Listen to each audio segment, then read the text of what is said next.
Hello and welcome to another episode of Creative Craft.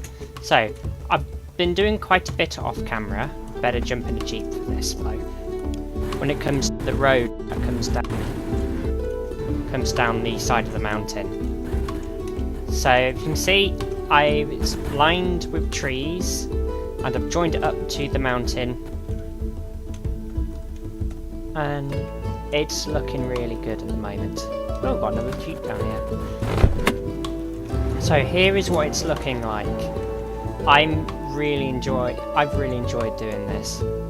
I did record it for a time lapse, but it ended up being so jittery I just didn't want to use it. It's got some terrain that goes straight pretty much down to the floor, and I've planted some trees around it to blend it into the surrounding mountain much better. We've got a massive cliff here, and looks like part of the mountain. Also, while I've been doing this, I've also boned the grass all around the mountain, and except from by the castle, and in amongst these trees to make it look a lot more full, shall we say. So when you're having a look through the trees like this, it's not just bland grass, it's actually got some proper grass in there. And I think it's looking really nice. I've also been digging out the room for the lab, and I've been experimenting with roof design. This is what I've got at the moment. I might change it up a bit. I think I will, to be honest, because I don't actually like this. This is about the size I'm going with. This is going to have incubation stuff in there. This is going to have computers and other bits that sequence different DNA strands and all that kind of stuff. So, I don't want to keep it too long. So, let's start the time lapse.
So now, finally, we have a genetics lab so we can start making dinosaurs.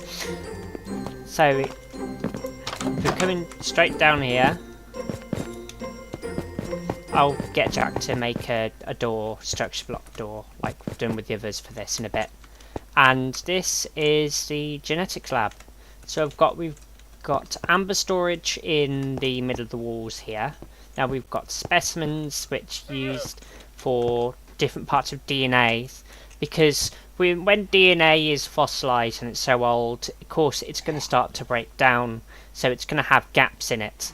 So that's why we have to use DNA from other animals to fill in those gaps. Mainly the ones in Jurassic Park were done by frogs, but I'm using multiple animals, so they have multiple characteristics.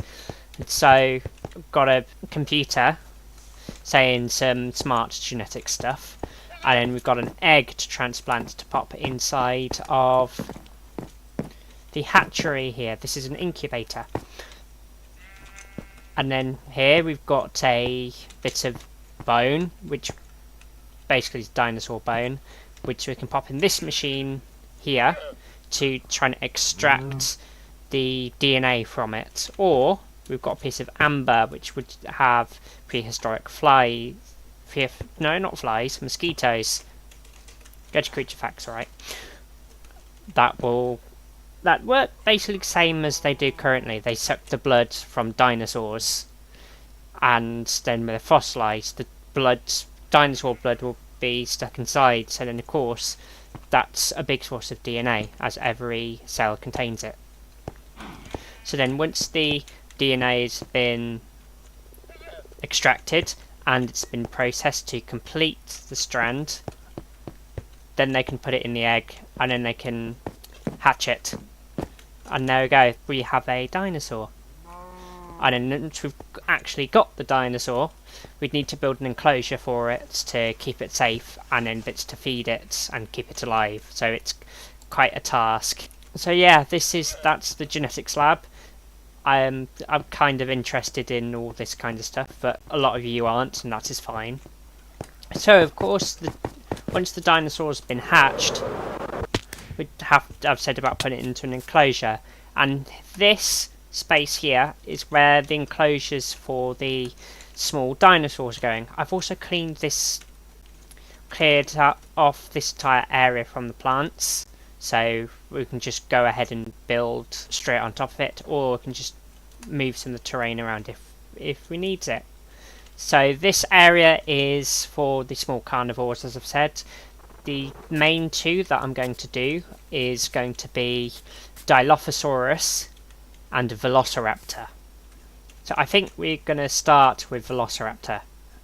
But Velociraptor is going to have to wait for a bit, as I'm not going to start a new project until I've finished an old one. So today, I'm not going to be working on the park. Instead, I'm going to be working on expanding this road down here. I'm going to make it go across to here, and make a bridge across this bit, and expand the road to go around this area, or just make the bridge go across there, and perhaps continue the road across this section. Depends what I fancy doing.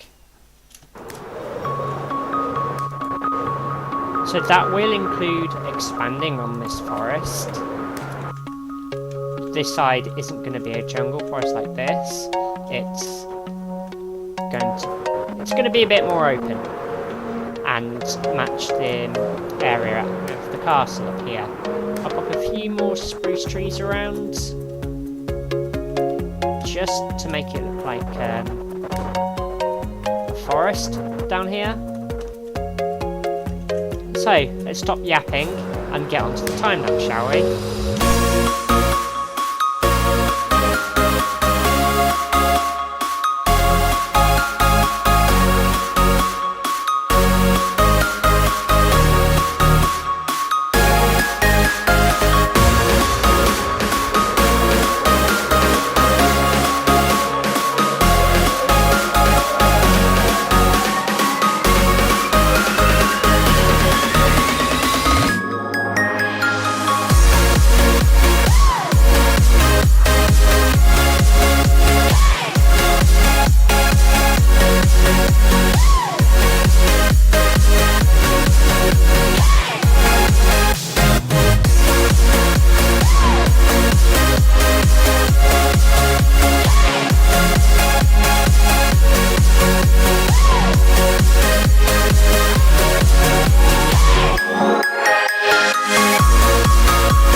You're gonna break my heart. You're gonna tear it apart. No matter what you do.